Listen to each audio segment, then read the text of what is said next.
नमस्कार साथियों, क्लास 12 के पॉलिटिकल साइंस की कक्षा में आपका स्वागत है।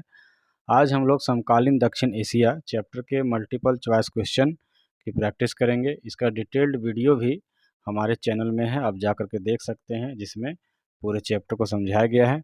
तो इस चैप्टर को समझने के लिए हम 14 से 15 क्वेश्चन का सहारा लेंगे और इस 14-15 क्वेश्चन के सहारे पूरे चैप्टर को कंप्लीट करने की कोशिश करेंगे। तो चलते हैं पहले क्वेश्चन की तरफ। पहला क्वेश्चन है, दक्षिण एशिया में कितने देश हैं? 8, 7, 6 या 4? तो साथियों, दक्षिण एशिया में जो है कुल 7 देश हैं। क्वेश्चन नंबर सेकंड की तरफ चलते हैं। दक्षिण एशिया में कौन सा देश शामिल नहीं है? भारत, पाकिस्तान, चीन या श्रीलंका? तो साथियों, भारत तो दक्षिण एशिया का प्रमुख देश है, तो यह तो होगा ही। पाकिस्तान भी है, श्रीलंका भी है। चीन जो है वह दक्षिण एशिया का देश नहीं माना जाता है। तो हमारा आंसर क्या होगा? चीन, option C. Question number third की तरफ चलते हैं। पाकिस्तान में लोकतंत्र को कमजोर करने के कारण है।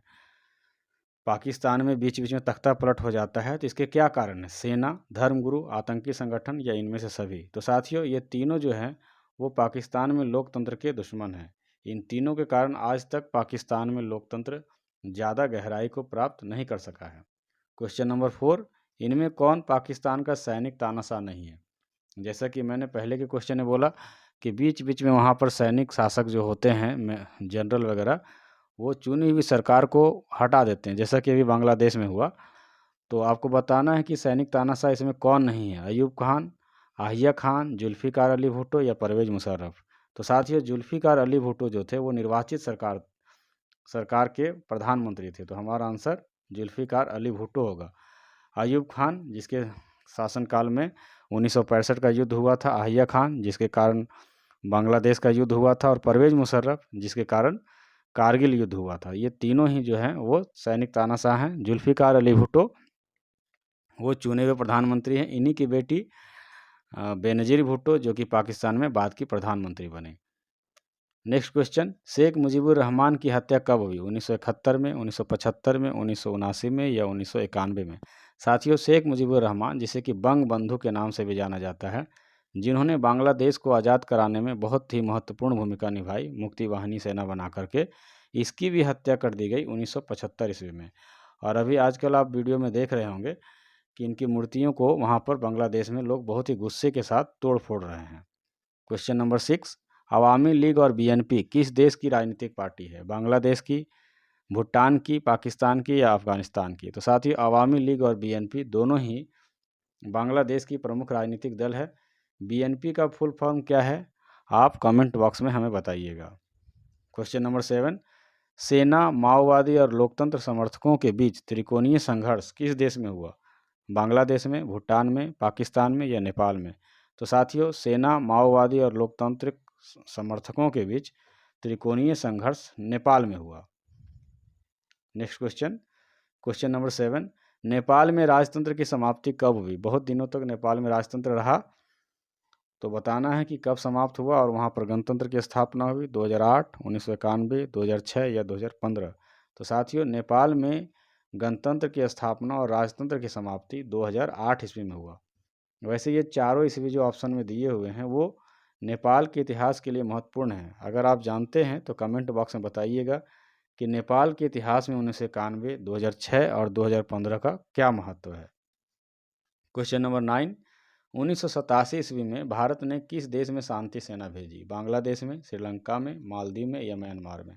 तो साथियों, 1987 में तमिल समस्या को सुलझाने के लिए भारत के प्रधानमंत्री राजीव गांधी ने श्रीलंका में शांति सेना भेजी थी, और जिसके कारण राजीव गांधी को अपनी जान भी गंवानी पड़ी थी। नेक्स्ट क्वेश्चन, क्वेश्चन नंबर 10, 1998 में पाकिस्तान ने कहाँ पर परमाणु परीक्षण किया?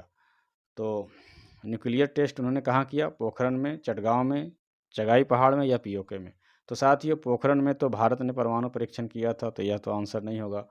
चटगांव बांग्लादेश में है, तो ये भी आंसर नहीं होगा। तो आपका ऑप्शन बच जाता है चगाई पहाड़ और पीओके। तो साथियों, पाकिस्तान ने चगाई पहाड़ पर परमाणु परीक्षण किया था हमारे पोखरण परमाणु परीक्षण करने के कुछ दिन बाद ही। क्वेश्चन नंबर 11, पाकिस्तान की खुफिया एजेंसी कौन है? केजीबी, रॉ, आईएसआई या मोसाद? तो साथियों, पाकिस्तान की खुफिया एजेंसी जो है वो आईएसआई है। भारत की खुफिया एजेंसी रॉ है। और आप कमेंट बॉक्स में बताइएगा कि वर्ल्ड की बहुत ही फेमस खुफिया एजेंसी जो मोसाद है वो उसका संबंध किस देश से है। साथियों, किसी देश की सुरक्षा में वहाँ के सेना का तो योगदान होता ही है। युद्ध छिड़ जाने पर सेना वहाँ पर अपने देश की रक्षा करती है, लेकिन युद्ध की स्थिति ना हो, किसी हमले की जानकारी आपको पहले ही मिल जाए, इसमें खुफिया एजेंसी अर्थात इंटेलिजेंस का बहुत ही बड़ा महत्व होता है। जिस देश की खुफिया एजेंसी जितनी चुस्त दुरुस्त होती है वह देश उतना ही सुरक्षित होता है। क्वेश्चन नंबर 12 की तरफ हम लोग बढ़ते हैं।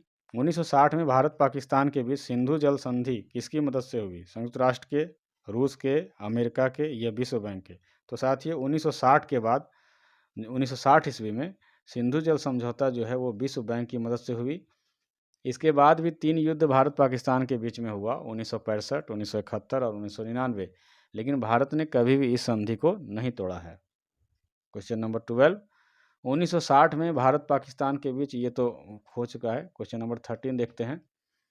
क्वेश्चन नंबर 13 है कि दक्षिण एशियाई देशों का संगठन कौन है? आसियान, नाम, G7 या सार्क? तो साथियों दक्षिण एशियाई देशों का संगठन सार्क है, और सार्क का हेडक्वार्टर जो है, मुख्यालय, वो है काठमांडू। यद्यपि जितनी कुशलता से इस संगठन को काम करना चाहिए था उतना नहीं कर रहा है, क्योंकि इसमें बाधा पहुंचाने में पाकिस्तान हमेशा कोई कमी नहीं छोड़ता है। लास्ट क्वेश्चन देखना है, सार्क की स्थापना कब हुई? 1960, 1985, 1990 या 1945? तो साथियों सार्क की स्थापना 1985 में हुई, जब भारत के प्रधानमंत्री राजीव गांधी थे। तो इस प्रकार हमने 14 क्वेश्चन के सहारे आपका ये पूरा चैप्टर कवर करने की कोशिश की है। तो आपको अगर ये वीडियो अच्छा लगा हो तो आप इस पर अपनी राय ज़रूर दें, और अगर इसमें कुछ सुधार की आवश्यकता है तो भी आपके कमेंट का इंतज़ार रहेगा। और अच्छा अगर वीडियो लगा, उपयोगी लगा, तो आप अपने दोस्तों के साथ शेयर कीजिए, लाइक कीजिए, और अगर आपने अभी तक मेरे चैनल को सब्सक्राइब नहीं किया है तो सब्सक्राइब कर लें। तो मिलते हैं इसी प्रकार के अगले वीडियो में, तब तक के लिए जय हिंद, जय भारत।